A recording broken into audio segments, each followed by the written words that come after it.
തല്ലാൻ പോയ വ്യക്തിയുടെ ഉള്ളിൽ ഒരു കാർന്നോർ കയറിയിട്ടുണ്ടാവും. ഈ കാർന്നോരും മകനും തമ്മിൽ കാർന്നോർ മരിക്കാൻ കാരണം ഈ മകനാണ്. ഈ മകനെ കൊല്ലാൻ വേണ്ടിയിട്ടാണ് ശരിക്കും പറഞ്ഞാൽ ഈ മധു എന്ന് പറഞ്ഞ ആളുടെ മേത്ത് ഈ കാർന്നോരെ തെറ്റി കയറിയത്. ആദ്യം ഏത് കാലായിരിക്കുക? ആദ്യം വലത് കാലമായിട്ടില്ല.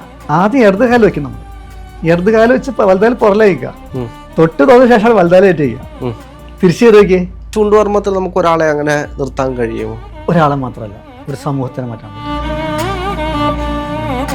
അതായത് ഹനുമാന്റെ മന്ത്രം ജപിച്ചുകൊണ്ട് നമ്മളൊരു മന്ത്രക്കാലം അക്ഷയകാലം എന്ന് പറയാം. മന്ത്രം ജപിച്ച് കാലം കൊണ്ട് ഇവിടെ എഴുതി കഴിഞ്ഞാൽ വരുന്ന ആളുകൾ ചിതറിപ്പോകും. സെക്കൻഡ് ലെവൽ തേർഡ് ലെവൽ എന്ന് വെച്ചാൽ ശരീരം മുറിച്ചിട്ടാണ്. അതായത് നമ്മൾ ആയുധം എടുത്ത് ശരീരം വെട്ടിക്കഴിഞ്ഞാൽ ശരീരം മുറിയില്ല.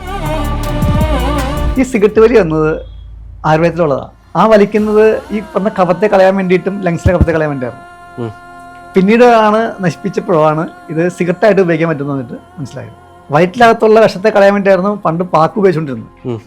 ഈ സ്മോക്കിംഗ് എന്ന സംഭവം പണ്ടത്തെ അപ്പന്മാർ വലിക്കാറുണ്ട്, ബീഡി വലിക്കാറുണ്ട് പണ്ടത്തെ അമ്മമാർ.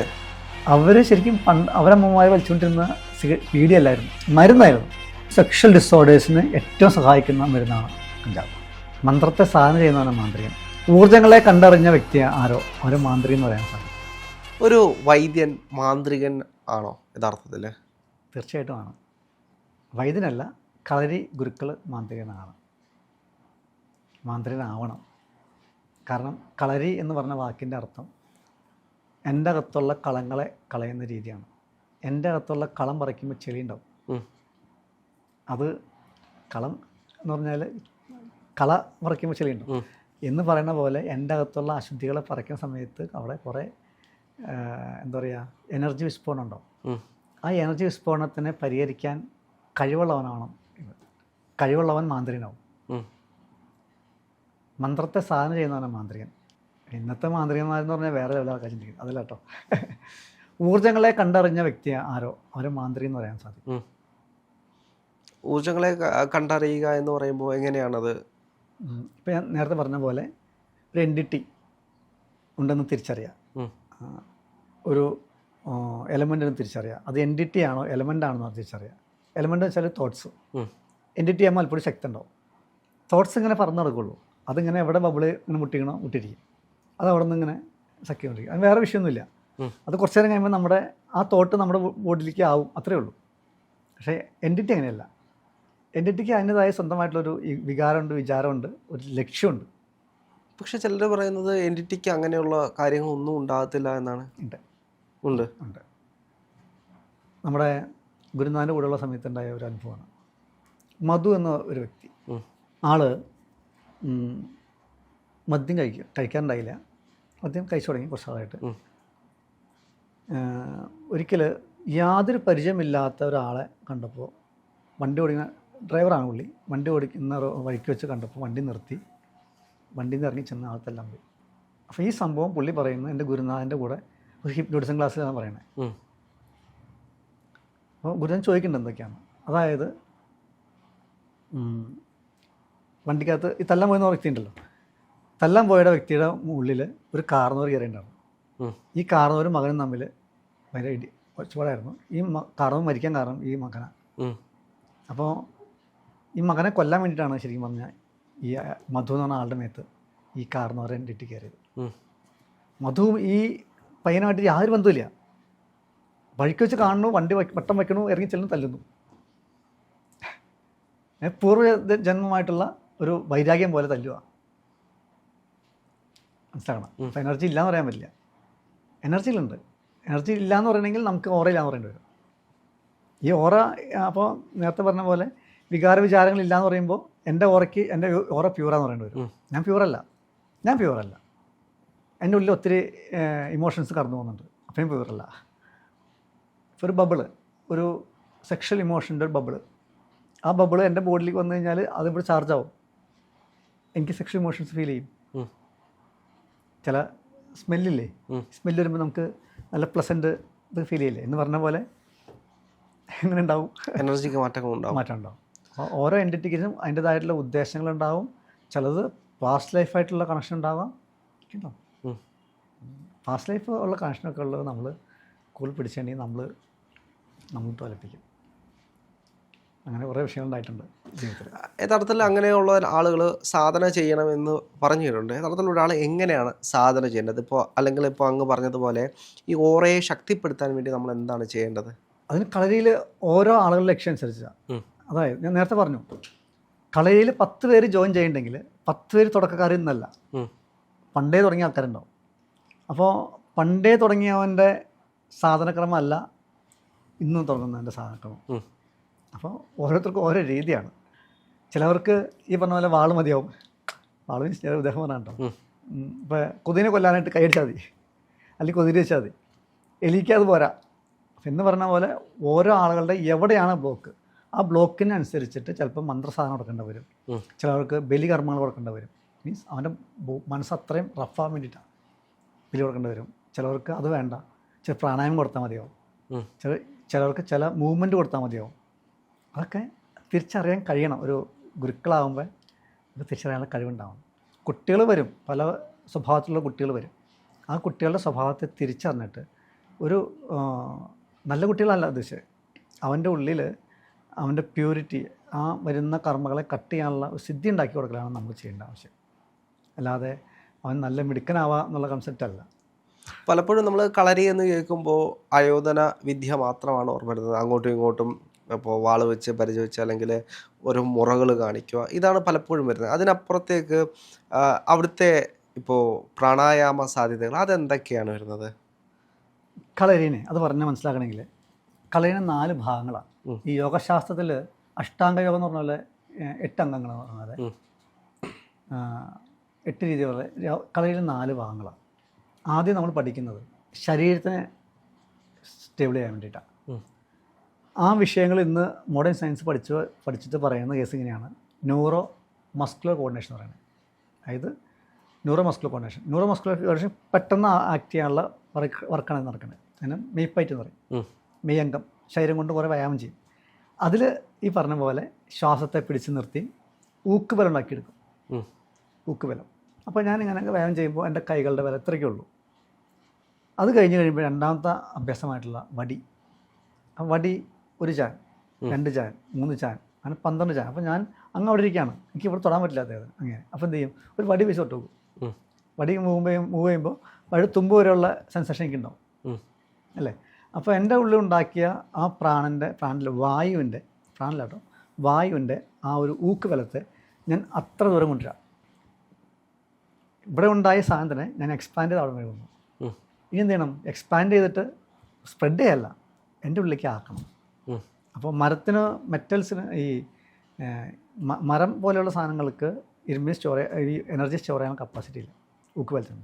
അപ്പോൾ അതുകൊണ്ട് 3ാമത്തെ സ്റ്റേജായിട്ടുള്ള ആയുധങ്ങൾ. അപ്പോൾ ആയുധം ചെയ്യുമ്പോൾ എന്ത് പറ്റും, വലിയ നീളം കൂടെ ഉറുമി വീശും.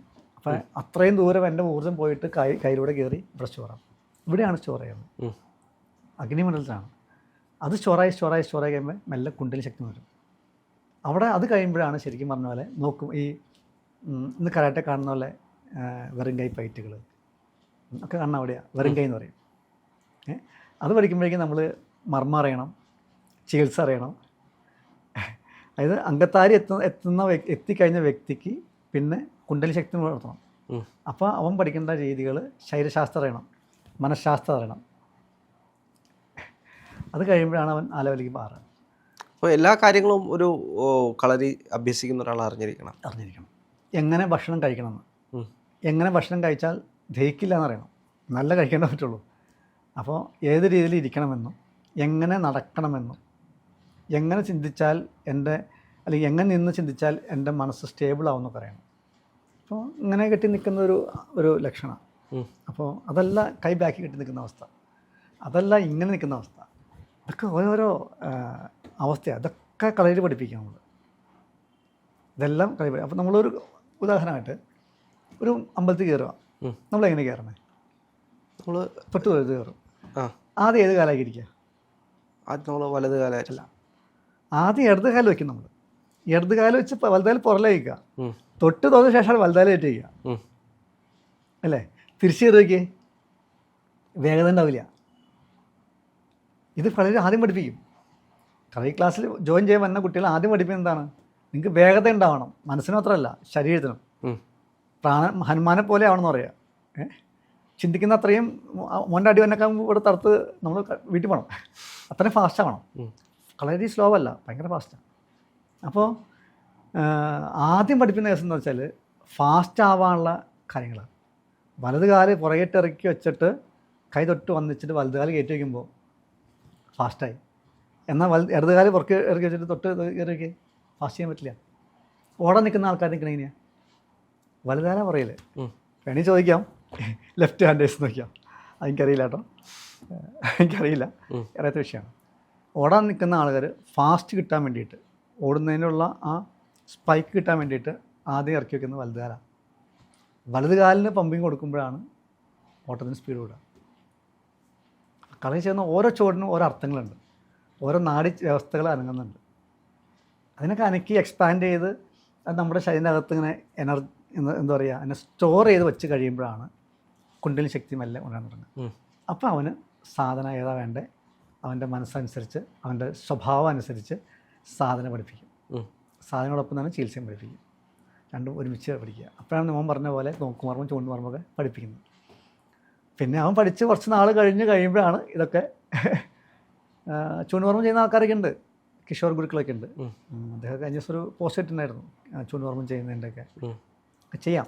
ചൂണ്ടുവർമ്മത്തിൽ നമുക്ക് ഒരാളെ അങ്ങനെ നിർത്താൻ കഴിയുമോ? ഒരാളെ മാത്രമല്ല, ഒരു സമൂഹത്തിനെ മാറ്റാൻ പറ്റും. അതായത് ആ കല ഇപ്പം നശിച്ചു പോയി. തമിഴ്നാട്ടിലുണ്ടായിരുന്ന കലയായിരുന്നു അത്. പയർച്ചി, പ്രാണപ്പയർച്ചി എന്ന് പറയുന്നത്. അത് ഇപ്പോൾ അവർ തലമുറ ഒന്നും ഇല്ല. അവർ ഈ അഗ്നിമണ്ഡലത്തെ ഉണർത്തിക്കൊണ്ടുള്ള കുറേ രീതി ഉണ്ടായിരുന്നു. അവർ പറയുന്നത് വെച്ചാൽ ഒരു 100 കൂട്ടം ആൾ വന്നാലും കളയാന്ന് പറയുന്നത്. എനിക്ക് തോന്നുന്നു ഈ ഹനുമാൻ പോയ വഴി എന്ന് പറഞ്ഞ രീതിയുണ്ട്. അതായത് ഹനുമാൻ അംഗം എന്ന് പറഞ്ഞ രീതിയുണ്ട്. ഇത് അഭ്യസിക്കുന്ന ആൾക്കാർക്ക് ഇത് അറിയാമെന്ന് ഞാൻ കേട്ടിട്ടുണ്ട്, ഞാൻ കണ്ടിട്ടില്ല. അതായത് ഹനുമാൻ്റെ മന്ത്രം ജപിച്ചുകൊണ്ട് നമ്മളൊരു അക്ഷരം, അതിന് മന്ത്രക്കാലം അക്ഷരകാലം എന്ന് പറയാം. ആ കാലുകൊണ്ടും മന്ത്രം ജപിച്ച് കാലുകൊണ്ടും അവിടെ എഴുതി കഴിഞ്ഞാൽ വരുന്ന ആളുകൾ ചിതറിപ്പോവും. എല്ലാവരും നമ്മുടെ അടുത്ത് വരാമെന്നുണ്ടെങ്കിൽ ചിതറിപ്പോവും. അങ്ങനെ വിദ്യ ഉണ്ടെന്ന് കേട്ടിട്ടുണ്ട്, ഞാൻ കണ്ടിട്ടില്ല, കേട്ടുകളി മാത്രമേ ഉള്ളൂ. ഗുരുദാനം പറഞ്ഞതാണ്. ചില കേസുകൾ നമുക്ക് വിശ്വസിച്ചേ പറ്റുള്ളൂ. കാരണം ഈ കളരിയുടെ സമ്പ്രദായത്തിൽ വിശ്വാസമാണ് ഏറ്റവും. ഇപ്പോൾ പകലാണെന്ന് പറഞ്ഞാൽ അല്ലെങ്കിൽ രാത്രി എന്ന് പറഞ്ഞാൽ വിശ്വസിച്ചേ പറ്റുള്ളൂ. അപ്പോൾ ആ വിശ്വാസത്തിലാണ് പോകുന്നത്. എൻ്റെ ഗുരു എൻ്റെ കൂടെ ഉണ്ടാവുന്ന വിശ്വാസത്തിലാണ് ഞാൻ പോകുന്നത്. ആ വിശ്വാസം എൻ്റെ കുട്ടികൾക്ക് ഞാൻ കൊടുക്കും, എൻ്റെ മരണം വരെ. ഇത്ര ഉറപ്പായിട്ട് പറയാൻ കാരണം എൻ്റെ ഗുരുക്കന്മാരെല്ലാം ഇപ്പോൾ ഉന്യാസനം വെച്ച് ബാക്കിയുള്ള എല്ലാ ഗുരുക്കന്മാരും മരിക്കുമ്പോൾ ഞാൻ മരിക്കാൻ പോവുകയാണ് എന്ന് പറഞ്ഞ ആൾക്കാരാണ്. അപ്പം അതുകൊണ്ട് എനിക്ക് ഉറപ്പായിട്ട് പറയാം. സ്വന്തം മരണങ്ങൾ പ്രവചിച്ചു പോയ ഗുരുക്കന്മാരാണ് നമ്മുടെ ഞാൻ കൊണ്ടു നടക്കുന്ന എല്ലാ മുറകളും. സ്വന്തം മുന്നേ പറയും ഞാൻ ഇത്ര വർഷത്തിനുള്ളിൽ മരിക്കും, അപ്പോൾ അതുകൊണ്ട് പഠിക്കാനുള്ള വിഷയം നേരത്തെ പഠിച്ചോളൂ എന്ന് പറഞ്ഞ ആളാണ് രാമനാചാരി. അങ്ങനെ പല ആൾക്കാരും പലതും അങ്ങനെ. അപ്പോൾ ഈ തമിഴ്നാട്ടിലുണ്ടായിരുന്ന ആ വിദ്യ ഇന്നില്ല. അവർ ചെയ്യുന്നുണ്ടായിരുന്നു. സിംഗപ്പൂരിലേക്ക് അതിൻ്റെ സ്ഥാനം മാറിയിട്ടുണ്ട്. അതിൻ്റെ പേര് ഇപ്പോൾ ആയം എന്നുള്ള ഇതിലാണ് അറിയപ്പെടുന്നത്. ആയം ശക്തി ഇപ്പോൾ എവിടെയൊക്കെ ഉണ്ട്, പക്ഷെ ആരും അത് എസ്റ്റാബ്ലിഷ് ചെയ്യില്ല. ഒരു കൂട്ടത്തെ ഒക്കെ മാറ്റാൻ പറ്റും. അവരുടെ സെക്കൻഡ് ലെവൽ, തേർഡ് ലെവലൊക്കെ വെച്ചാൽ ശരീരം മുറിച്ചിട്ടാണ്. ശരീരം മുറിയില്ല. അതായത് നമ്മൾ വായുധം എടുത്ത് ശരീരം വെട്ടിക്കഴിഞ്ഞാൽ ശരീരം മുറിയില്ല. ആ രീതിയിലാണ് അവർ ശരീരത്തെ ആക്കിയെടുക്കുന്നത്. അത് ഈ പ്രാണായാമങ്ങളിലൂടെയാണോ കൂടുതലും? പ്രാണായാമത്തിലൂടെയാണ്. കുംഭവതിയല്ല, പ്രാണായാമം ചെയ്താണ് ആക്കിയെടുക്കുന്നത്. പണ്ട് കാലങ്ങളിൽ ശരീരം മുറിക്കാൻ പറ്റാത്ത രീതിയിലുള്ള എണ്ണകളുണ്ടായിരുന്നു എന്ന് പറഞ്ഞു. ശരീരം മുറിയില്ല. ആ എണ്ണ തേച്ച് കഴിഞ്ഞാൽ ശരീരം മുറിയില്ല. റബ്ബറിൽ മുട്ടണ പോലെ അങ്ങനെ ഇരിക്കുന്നു പറയുന്നു. അങ്ങനെയൊക്കെ എണ്ണ ഉണ്ടായിരുന്നു. ഒരു ആയുധം വെടിയുണ്ടോയെന്നത് തുളച്ച് കയറില്ല. ഇന്നതില്ല. നമ്മുടെ നാട്ടിൽ ഈ ശസ്ത്രക്രിയ ഇല്ലാണ്ടായത് ബുദ്ധന് ശേഷമാണ്. ഗുരുനാഥൻ പറഞ്ഞുള്ള അറിവാണ്, കൃത്യമായിട്ട് എനിക്കറിയില്ല. ബുദ്ധൻ മരിക്കാൻ കാരണം ശസ്ത്രക്രിയയ്ക്ക് ഇറക്കാമെന്ന് പറഞ്ഞു. ചോദിക്കരുത്, എനിക്കറിയില്ല, പറഞ്ഞതാണ് എനിക്കറിയുള്ളൂ. അപ്പോൾ അതിന് ശേഷമാണ് രാജാവ് നിരോധിച്ചു, ശസ്ത്രക്രിയ അവിടെ വേണ്ട. അന്ന് എന്ത് കംപ്ലൈൻറ്റ് ഉണ്ടെങ്കിലും, കൈയുടെ ഉള്ളിൽ വേദന ഉണ്ടെങ്കിൽ മുറിച്ചിട്ടാണ് ചെയ്തുകൊണ്ടിരുന്നത്. പിന്നീടാണ് ശസ്ത്രക്രിയ നിർത്തിയപ്പോഴാണ് അവർ മരുന്നിൽ മാറിയത് എന്നൊരു പറ്റം ഗുരുക്കന്മാർ പറയുന്നുണ്ട്. നമുക്കത് വിശ്വസിച്ചേ പറ്റുള്ളൂ. പിന്നീട് നമ്മൾ ഈ കാലഘട്ടത്തിൽ നോക്കുകയാണെങ്കിൽ മുഴുവൻ ശസ്ത്രക്രിയകളാണ് എപ്പോഴും നടന്നുകൊണ്ടിരിക്കുന്നത്. അതിന് കാരണം വേറെ ഉണ്ട്. ഈ എല്ലാത്തിനും ശസ്ത്രക്രിയ മാത്രമല്ല, ഇപ്പം പല്ല് തേക്കുന്നുണ്ട് നമ്മൾ ഡെയിലി. പല്ല് തേക്കുമ്പോൾ പല്ലിൻ്റെ മുകളിലുള്ള ഇനാമിൽ പോകുന്നുണ്ട്, ഡെയിലി ഇനാമൽ വരുന്നുണ്ട്. ആ കൺസെപ്റ്റ് ഇല്ലാണ്ട് വരുമ്പോഴാണ് നമ്മൾ മുറിച്ചിടുന്നത്. എൻ്റെ കൈയുടെ ഇവിടെ ഒരു ചുണങ്ങ് അല്ലെങ്കിൽ ഒരു സെൽസ് റെഡായി പോയിട്ടുണ്ടെങ്കിൽ ഇവിടെ മുറിച്ച് കളയുന്നേക്കാൻ ഭേദം അതിനെ കറക്റ്റ് ചെയ്യാൻ പറ്റുന്ന രീതി ചിന്തിക്കുന്നില്ലാത്തതുകൊണ്ടാണ്. മനസ്സിലായി. അതുകൊണ്ടാണ് നമുക്ക് റിക്കവറി എന്നുള്ള കൺസെപ്റ്റ് ഇല്ല. ഇപ്പോൾ ഉദാഹരണമായിട്ട് എടുക്കുകയാണെങ്കിൽ ഡയബറ്റിക്, വൈകാരിക ഇമോഷണൽ ഡയബറ്റിക് എന്നുള്ള ഒരു സാധനം വന്നിട്ടുണ്ട്. പഠനം തുടങ്ങിയിട്ടുള്ളൂ വിദേശത്ത്. നമ്മൾക്ക് വരണമെങ്കിൽ ഒരു 10-20 വർഷം കൂടി കഴിയും. ആയുർവേദ വിധിപ്രകാരം പറയുന്ന പ്രമേഹത്തിനെ പറ്റി പറയുമ്പോൾ 17ാമത്തെ രീതിയിലാണ് ഇന്ന് പറയുന്നത് ഉള്ളൂ. അതിന് 17 വരുമ്പോൾ 16 ഉണ്ട്, 15 ഉണ്ട്, 14 ഉണ്ട്, അത്രയുണ്ട്. അപ്പോൾ ഇതിൻ്റെ കാരണം നമ്മൾ പറയുന്നത് ടൈപ്പ് 1 ടൈപ്പ് 2 എന്നല്ല പറയണേ. നമ്മുടെ ശരീരത്തിൻ്റെ അകത്തുള്ള ഒരു ഗ്രന്ഥി ഇല്ല, അല്ലെങ്കിൽ ഇൻസുലിൻ പുറത്തേക്ക് വന്നാൽ ആ ഗ്രന്ഥി വർക്ക് ചെയ്യാത്തതിൻ്റെ വരില്ല. അപ്പം നമ്മൾ പറയും ശരീരത്തിൽ പോഷണം കുറവ്, ആ പോഷണത്തെ ഉണ്ടാക്കിയെടുത്താൽ ശരിയാകും എന്നാണ് എന്നെ പഠിപ്പിച്ചത്. അത് ഷുഗറിൻ്റെ ടൈപ്പ് 1 എന്ന് പറയുമ്പോൾ ഇൻസുലിൻ ഇല്ല, അല്ലെങ്കിൽ ഉണ്ടാക്കുന്നില്ല എന്ന് പറയുന്നു. ആ ഉണ്ടാക്കുന്നില്ല എന്ന് പറയുമ്പോൾ അതിന് കാരണം എൻ്റെ ശരീരത്തിനകത്ത് പോഷണത്തിൻ്റെ കുറവുകൊണ്ടാണ്. അപ്പോൾ ഡെഡായി കിടക്കുന്ന ആ അവയവത്തെ ഉണ്ടാക്കിയെടുത്താൽ മതി. ഉണ്ടാക്കിയെടുക്കാനുള്ള മരുന്നുകളുണ്ടായിരുന്നു. ഇപ്പം ഇന്ന് ചെയ്യാത്തതിന് കാരണം ചിലപ്പോൾ അറിവില്ലായ്മ ഒരു കാരണമാണ്. മരുന്ന് കിട്ടാത്തതിൻ്റെ ബുദ്ധിമുട്ട് വേറെയുണ്ട്. ഇതിന് രഹസ്യമായി കൊണ്ടുനടക്കുന്ന ഒരു പറ്റുന്ന ആൾക്കാരെ എനിക്കറിയാം. അതായത് ഇങ്ങനെ ചെറിയ ചെറിയ മരുന്നുകൾ മാത്രം കേന്ദ്രീകരിച്ച് കളക്ട് ചെയ്ത് പുറത്ത് പറയുന്നില്ല. ചില കുടുംബങ്ങളുണ്ട്, അവർക്ക് അതുമാത്രമേ അറിയുള്ളൂ. ഞങ്ങളൊരു സംഘടനയ്ക്കായിട്ടുണ്ട്, ഞാനെന്ന് പറയാൻ പറ്റില്ല, ഞാനതിലില്ല. അപ്പോൾ അവരൊന്നും ഞാൻ മരുന്ന് വാങ്ങാറുണ്ട്. അപ്പോൾ അങ്ങനെയൊക്കെ ഉണ്ട്.